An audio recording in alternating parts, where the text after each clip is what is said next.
ಗುಜರಾತ್ನ ಭುಜ್ ವಾಯುನೆಲೆಗೆ ರಕ್ಷಣಾ ಸಚಿವ ರಾಜನಾಥ್ ಸಿಂಗ್ ಭೇಟಿಯನ್ನ ಕೊಟ್ಟಿದ್ದಾರೆ. ವಾಯುನೆಲೆಯಲ್ಲಿ ಸೈನಿಕರ ಜೊತೆಯಲ್ಲಿ ಸಂವಾದವನ್ನ ನಡೆಸಿ ಯೋಧರಿಗೆ ಆತ್ಮಸ್ಥೈರ್ಯ ತುಂಬುವಂತ ಕೆಲಸವನ್ನ ರಕ್ಷಣಾ ಸಚಿವರು ಮಾಡಿದ್ದಾರೆ. ನೆನ್ನೆ ಕಾಶ್ಮೀರಕ್ಕೆ ಭೇಟಿ ಕೊಟ್ಟಿದ್ರು. ಇವತ್ತು ಗುಜರಾತ್ನ ಭುಜ್ ವಾಯುನೆಲೆಗೆ ಭೇಟಿಯನ್ನ ಕೊಟ್ಟು ಸೈನಿಕರ ಜೊತೆಯಲ್ಲಿ ಮೊದಲಿಗೆ ಸಂವಾದವನ್ನ ಮಾಡಿ ಅದಾದ್ಮೇಲೆ ಯೋಧರಿಗೆ ಆತ್ಮಸ್ಥೈರ್ಯ ತುಂಬುವಂತ ಕೆಲಸವನ್ನ ರಕ್ಷಣಾ ಸಚಿವರು ಮಾಡ್ತಾ ಇದ್ದಾರೆ.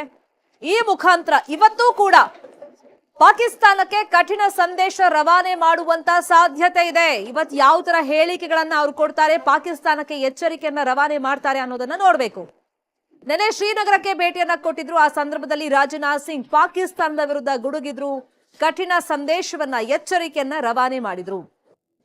ಸೊ ನೆನ್ನೆಯ ದೃಶ್ಯಗಳು ಇವತ್ತಿನ ದೃಶ್ಯಗಳನ್ನ ತೋರಿಸ್ತಾ ಇದೀವಿ. ನೆನ್ನೆನೂ ಯೋಧರನ್ನ ಭೇಟಿ ಮಾಡಿದ್ರು.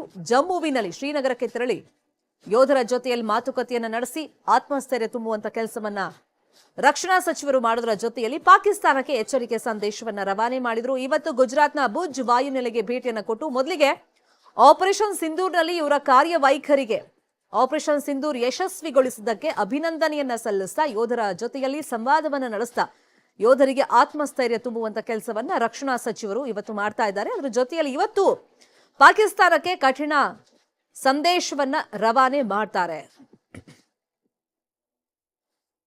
ಈಗ ರಕ್ಷಣಾ ಸಚಿವರು ವಾಯುನೆಲೆಗಳಿಗೆ ಭೇಟಿಯನ್ನ ಕೊಟ್ಟು ಯೋಧರನ್ನ ಭೇಟಿ ಮಾಡಿ ಮೊದಲಿಗೆ ಆಪರೇಷನ್ ಸಿಂಧೂರ್ ಯಶಸ್ವಿ ಮಾಡಿದಕ್ಕೆ ಅಭಿನಂದನೆಯನ್ನ ತಿಳಿಸ್ತಾ ನಮ್ಮ ರಕ್ಷಣಾ ಸಾಮರ್ಥ್ಯ ಮತ್ತೆ ನಮ್ಮ ಯೋಧರ ಶಕ್ತಿ, ದೃಢತೆ ಮತ್ತೆ ತಂತ್ರಜ್ಞಾನ ಎಂಥದ್ದು ಅನ್ನೋದನ್ನ ಜಗತ್ತಿಗೆ ಸಾರಿ ಹೇಳಿದ್ದಾರೆ.